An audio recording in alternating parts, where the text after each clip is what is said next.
오늘은 할 얘기가 굉장히 많습니다. 일단 최근에 KGM이 신차를 연달아 공개하고 있죠. 올해 출시되는 차들이라 기대가 더 컸던 것 같은데 정식으로 공개한 차들 말고 또 다른 신차 소식이 나와서 취재를 해봤습니다. 토레스 페이스리프트인데 출시 시기도 2월에서 7월 예정인 가칭 토레스 쿠페보다 더 빠릅니다. 일단 그래서 토레스 페이스리프트에 대한 이야기를 할 거고요. 이 차 때문에 문제가 심각해질 만한 게 또 있습니다. 사실 토레스 페이스리프트 하나만 거는 게 아니라 이 페이스리프트 모델로 인해서 문제가 더 커질 것 같다는 거죠. 오늘은 그래서 토레스 페이스리프트가 어떻게 나오는지 그리고 이 차가 불러올 파장이 뭔지까지 쉽고 빠르게 정리해드리겠습니다.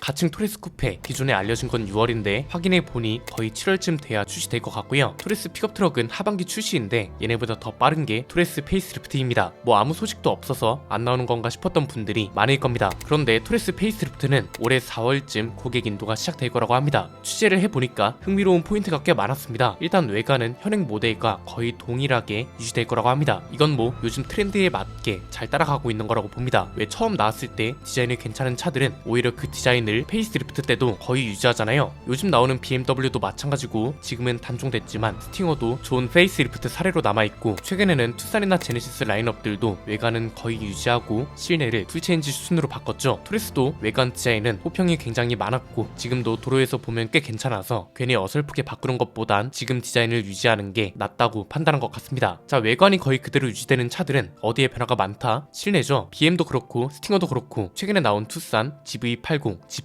이런 차들 모두 실내는 풀체인지급으로 바뀌었습니다. 가장 대표적인 게 디스플레이를 중심으로 대시보드가 크게 바뀌었고 특히 최근에 나온 제네시스 페이스리프트 모델들은 실내 하나만큼은 끝내주잖아요. 토레스 페이스리프트도 마찬가지입니다. 실내가 이렇게 나올 예정입니다. 이미 눈치채신 분들도 계실 겁니다. 토레스 EVX 실내죠. 이거랑 똑같이 나올 거라고 합니다. 어설프게 밑으로 빼놨던 공조장치 디스플레이도 사라지고 하나로 연결된 듯한 디지털 계기판과 센터 디스플레이가 중심이 될 거라고 합니다. 그냥 한마디로 토레스 EVX 실내랑 완전 똑같다고 보시면 되고요. 저는 개인적으로 이런 방향으로 페이스리프트 모델을 내놓는 건 굉장히 좋은 선택이라고 봅니다. 호불호가 더 심해질 수 있기 때문에 외관은 거의 그대로 내버려 두고 요즘 트렌드에 맞게 실내를 거의 풀체인지 수준으로 내놓는다는 거잖아요. 토레스 전기차 실내도 디자인이나 레이아웃만큼은 거의 BMW 수준이라는 평도 있었을 정도라서 나쁘지 않은 방향이란 거죠. 자, 그런데 이것 때문에 오히려 걱정스러운 게 하나 있습니다. 이거랑 관련된 걸 몇 개월 전에 이야기한 적이 있었거든요. 그때는 사실 체감하는 차주들이 별로 없다가 이제야 문제 제기를 하는 차주들이 많아지기 시작했습니다. 어떤 문제인지는 지금부터 설명해 드리겠습니다. 크게 세 가지로 전개할 수 있는데요. 일단 좋은 것부터 볼까요? 첫 번째는 디자인팀은 확실하게 감을 잡은 것 같다는 겁니다. 요즘 소비자들이 뭘 원하는지 그리고 토레스가 어떤 것 때문에 평가가 좋았는지를 제대로 모니터링하고 있는 것 같습니다. 호평이던 외관과 실내를 조합해서 페이스리프트를 내놓는 것이기도 하고 최근에 공개된 토레스 쿠페랑 토레스 픽업 트럭만 봐도 알 수 있죠. 토레스 쿠페가 거의 지금 나오는 KGM 신차 중에선 디자인의 정점을 찍은 게 아닌가 싶을 정도입니다. 3천만원대일 거잖아요. 그런데 이 정도 가격대에서 레인지로버 스포츠랑 비슷한 측면 실루엣이 나온다는 것만 봐도 말 다 했죠 뭐. 두 번째는 이 덕에 가칭 토레스 쿠페와 현행 토레스가 다른 차라는 걸 확실하게 선을 그었다는 겁니다. 최근에 토레스 쿠페가 공개되고 나서 이 차가 토레스 페이스리프트인 줄 알았던 분들도 꽤 많았거든요. 가장 큰 이유가 가칭이긴 하지만 토레스라는 이름 때문에 더 헷갈렸던 것 같습니다. 내부적으로도 이것 때문에 고민이 많은 것 같던데 이로써 더 확실해진 것 같죠. 토레스 쿠페는 토레스라는 이름을 더욱 쓰면 안 된다는 게 이걸 통해서 더 확실해졌다고 볼 수 있고 토레스 페이스리프트가 아예 따로 나옴으로써 헷갈릴 일은 없을 것 같다는 거, 여기까진 긍정적이라고 볼 수 있습니다. 세 번째는 이게 오늘의 핵심 내용일 것 같은데 실내는 토레스 전기차처럼 바뀐다고 했잖아요. 그런데 이것 때문에 오히려 문제가 더 부각될 수 있고 이게 굉장히 위험하다는 게 문제입니다. 자, 일단 차 문제 말고 다른 건 다 해결이 된 겁니다. 토레스 쿠페랑 헷갈릴 일도 없고 출시된 지 2년 정도 됐기 때문에 페이스리프트 모델이 등장하는 시기도 적절하고 바뀌는 방향도 일단 오케이라는 거죠. 그런데 굉장히 큰 문제가 하나 있습니다. 자, 토레스 전기차처럼 실내가 바뀐대요.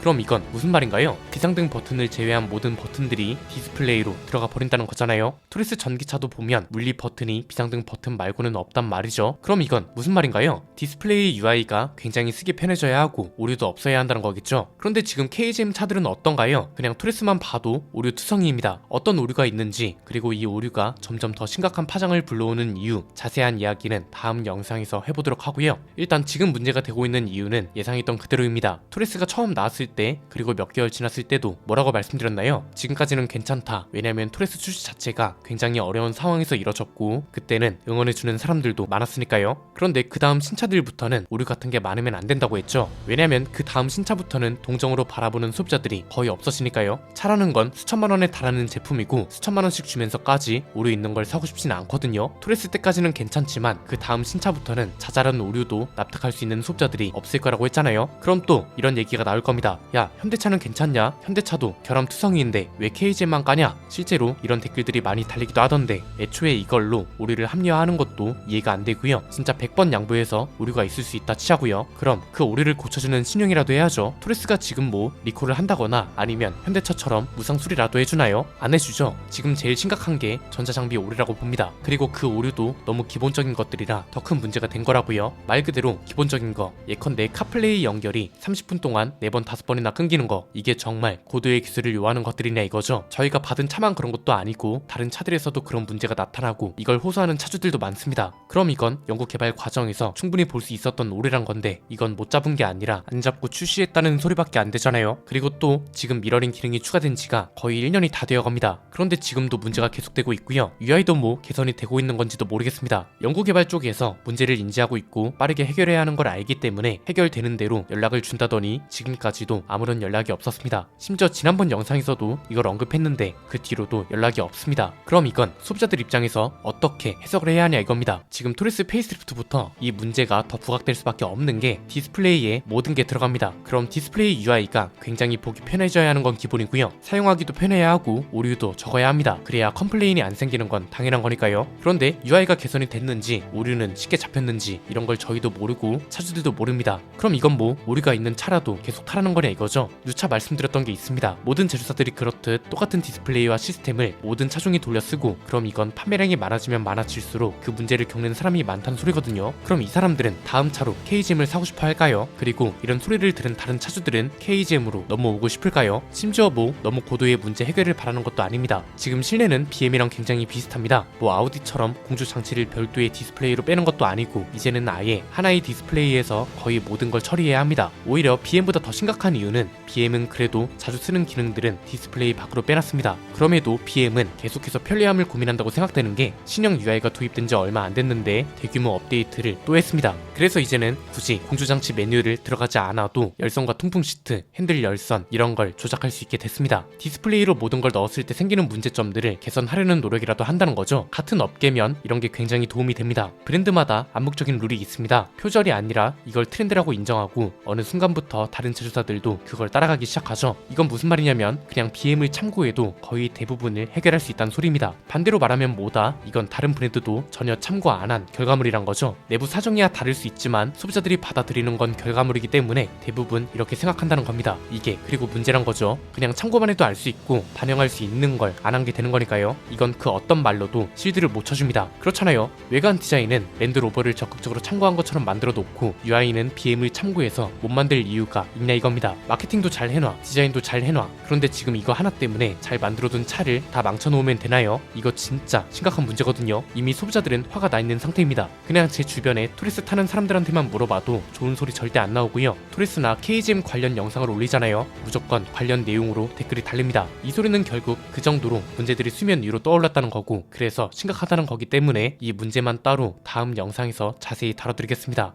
실제로 어떤 문제들이 있고 이게 불러온 파장과 관련된 것들입니다. 오늘 내용은 여기까지입니다. 내용이 유익하셨다면 구독과 좋아요, 알림 설정 부탁드립니다. 지금까지 저는 안PD였습니다. 감사합니다.